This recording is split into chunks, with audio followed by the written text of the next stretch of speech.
ನೀವು ನೋಡ್ತಾ ಇದ್ದೀರಾ CBT ಕನ್ನಡ ಟಿವಿ. ರಸ್ತೆ ಅಪಘಾತ ಮತ್ತು ಹೈವೇ ಕಳ್ಳತನ ತಡೆಗಟ್ಟಲು ಮಂಡ್ಯ ವಿಧಾನಸಭಾ ಕ್ಷೇತ್ರದ ಶಾಸಕ ರವಿಕುಮಾರ್ ಗಣಿಗಾರ್ ಅವರು ರಾಷ್ಟ್ರೀಯ ಹೆದ್ದಾರಿ ಸಂಬಂಧಪಟ್ಟ ಅಧಿಕಾರಿಗಳು, ಜಿಲ್ಲಾಧಿಕಾರಿ ಡಾಕ್ಟರ್ ಕುಮಾರ್, ಪೊಲೀಸ್ ವರಿಷ್ಠಾಧಿಕಾರಿ ಮಲ್ಲಿಕಾರ್ಜುನ ಬಾಲದಂಡಿ ಸೇರಿದಂತೆ ಇತರ ಅಧಿಕಾರಿಗಳೊಂದಿಗೆ ಅಣಕೆರೆ ಗ್ರಾಮದಿಂದ ಹಿಂಡುವಾಳು ಗ್ರಾಮದವರೆಗೆ ಸರ್ವಿಸ್ ರಸ್ತೆ ಪರೀಕ್ಷಣೆ ನಡೆಸಿದರು.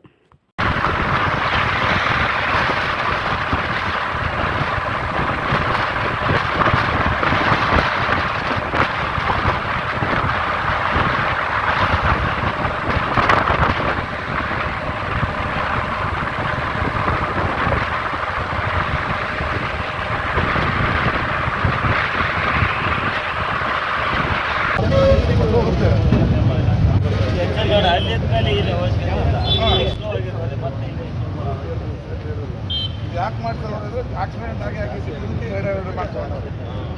ಅದು ಒಂದು ಯೂಸ್ ಮಾಡಿರೋದು ಅದು ಪಂಚಾಯತ್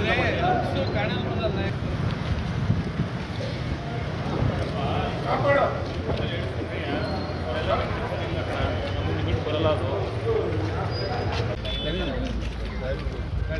ಏನು ಬಿಡ್ರಿ, ನಮ್ಮ ರೋಡ್ ತಗೊಳ್ಳಿ.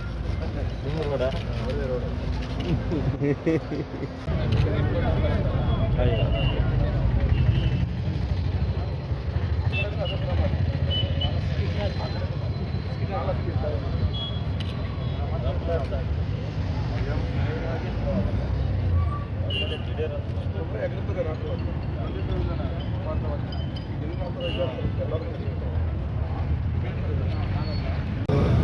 ಎಲ್ಲರೂ ಇವತ್ತು ಸರ್ವಿಸ್ ರಸ್ತೆಗಳಲ್ಲಿ ಏನೇನು ಅಧ್ವಾನಗಳಾಗಿದೆ, ಏನು ಪ್ರಾಬ್ಲಮ್ ಅಂತ ರೈತರ ಹತ್ರ, ಸಾರ್ವಜನಿಕರ ಹತ್ರ ಎಲ್ಲ ಕೇಳಿದ್ದೀವಿ.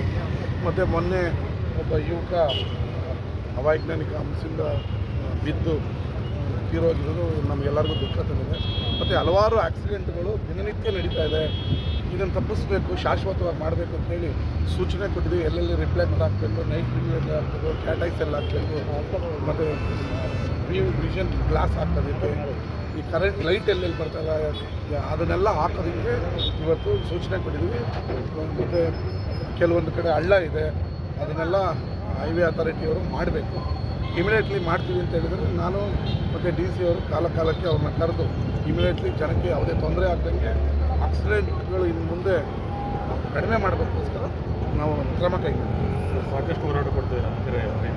ಅದು ಸ್ಯಾಂಕ್ಷನ್ ಆಗಿದೆ. 8 ಕೋಟಿ ರೂಪಾಯಿ ಬಿಡುಗಡೆ ಆಗಿದೆ. ಟೆಂಡರ್ ಇನ್ನೊಂದು 3 ತಿಂಗಳಲ್ಲಿ ಟೆಂಡರ್ ಪ್ರಕ್ರಿಯೆ ಮುಗಿದು ಇನ್ನು 3 ತಿಂಗಳಲ್ಲಿ ಅಂಡರ್ಪಾಸ್ ಕಾಮಗಾರಿ ಸ್ಟಾರ್ಟ್ ಆಗಿದೆ.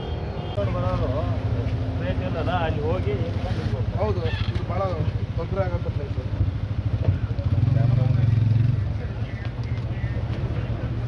ಇಮಿಡಿಯೇಟ್ಲಿ ನೋಡು, ಅಲ್ಲಿ ಇಲ್ಲಿ 4 ಕಡೆ ಜಂಕ್ಷನ್ ಇದೆ.